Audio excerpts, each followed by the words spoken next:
اور کھجور کا. ٹھیک ہے, لیکن ہم بچپن سے سن رہے ہیں, جب بھی فطرے کی باری آتی ہے ہم پہلے 50 روپے تھا وہ دے دیا, 100 دے دیا, 200 دے دیا, 300 دے دیا. ہمیں یہ پوری حدیث یا تو ہم نے پڑھی نہیں تھی یا ہمارے ذہن میں نہیں تھی, مگر حدیث پاک میں 4 قسم کا فطرہ بیان ہوا ہے. غریب آدمی گندم کا فطرہ دے دے کوئی بات نہیں, مگر جو روزانہ بہترین افطاری کر رہا ہے, بہترین کھانے کھا رہا ہے, سچ بتاؤ اس کو کون سا فطرہ دینا چاہیے؟ میری افطاری روز اجوا کھجور سے ہے اور عید والے دن میں گندم کا فطرہ دے آتا ہوں.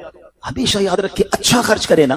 اس بار فطرہ جس کو اللہ نے جیسا نوازا ہے, غریب آدمی کے لیے بات نہیں کر رہا, جس کو نوازا ہے رب نے. کیا ہم کبھی ایسا کرتے ہیں کہ عید کی شاپنگ کے لیے جائیں دکاندار سے کہیں کہ یار جو کپڑا سب سے سستا ہے وہ نکال دو, سب سے سستے جوتے نکال دو, میں نے عید پڑھنی ہے. بہترین چاہیے, اپنے لیے بہترین لینا ہے, اللہ کی راہ میں لوئسٹ والا فطرہ دینا ہے. خود غور کریں, خرچ کیجئے گا, دل سے کریں, اللہ اور نوازے گا. اور یہ تو وقت ہے لوگوں کو بانٹنے کا, یہ وقت ہے مسلمان بھائیوں کا ہاتھ پکڑنے کا, غریبوں کی مدد کرنے کا. کسی کی افطاری اچھی کر دیں, کسی کی سحری اچھی کر دیں, کسی کو لباس دے کر اس کی عید اچھی کر دیں. نہ جانے کس کی دعا کے صدقے آپ کا بیڑا پار ہو جائے گا. تو اے میرے پیارے اسلامی بھائیوں, جو میں نے مولا علی شیر خدا کرم اللہ تعالی وجہ الکریم اور ان کے خاندان کا واقعہ سنایا, اس میں میسج یہ تھا کہ سخاوت اس کو کہتے ہیں. یہ ہے اللہ کی راہ میں خرچ کرنا جو کیسے بلاؤں کو اور بیماریوں کو دور کرتا ہے. مگر آج حال یہ ہے, یقین جانے دکھ ہوتا ہے جب ہم ملتے ہیں لوگوں سے, ان کی ویلتھ پتہ ہوتی ہے, مگر زکات پوری دینے کے لیے کوئی تیار نہیں ہے. خدا رسول کے واسطے آپ بھی اور یہ پیغام کو عام کریں. میں نہیں کہتا آپ دعوت اسلامی کو دیں کہ زکات تو پوری دو یار, یہ وہ مال ہے جو آپ مارے جاؤ گے, یہ مال آپ کے لیے عذاب کا باعث بن جائے گا. اور واللہ میں 2-4 دن پہلے ایک بزنس مین کے پاس گیا, بعض اوقات ہمیں بزنس مین بھی سکھا رہے ہوتے ہیں. کیا کمال کی اس نے مجھے بات کہی, وہ کہتا ہے عبدالحبیب بھائی میرا یہ پیغام ذرا بزنس کمیونٹی تک پہنچائیے گا کہ جو زکات نہیں دیتے نا اور جو خرچ نہیں کرتے, ان کو پتہ ہی نہیں ہے وہ کتنا بڑا لاس کر رہے ہیں. جب سے میں نے بانٹنا شروع کیا ہے میرے مال میں ایسے برکت آئی ہے, میں خود حیران ہوں. میرے سامنے ڈیل ہوتی تھی وہ مجھے نظر نہیں آتی تھی, میں ادھر اللہ کی راہ میں صدقہ کرتا ہوں, ایسا لگتا ہے آنکھوں سے پردہ اٹھتا ہے, میرا کام ہو جاتا ہے. تو ان کو بتائیے آپ اپنا خود نقصان کر رہے ہیں اللہ کی راہ میں خرچ نہ کر کے. تو یہ ڈیوٹی ہے. بچپن سے سنا تھا اسلام کے 5 پلر ہیں, توحید, روزہ, نماز, حج اور زکات. ہم زکات کو تو ایسے اگنور کر بیٹھے ہیں کہ جناب دے دی اپنی مرضی سے, کوئی 5 لاکھ دیتا ہے, کوئی 10 لاکھ دیتا ہے. زکات کس کو جاری ہے یہ بھی نہیں سوچ رہے کہ میری زکات کا یہ مستحق ہے کہ نہیں, میں جس آرگنائزیشن کو دے رہا ہوں اس کے پاس کوئی زکات ادا کرنے کا صحیح فارمولا ہے کہ نہیں, یا میں جس بندے کو دے رہا ہوں وہ زکات کا مستحق ہے کہ نہیں. بس سر سے ایک بوجھ اتارنا ہے, لم سم اماؤنٹ دے دینی ہے,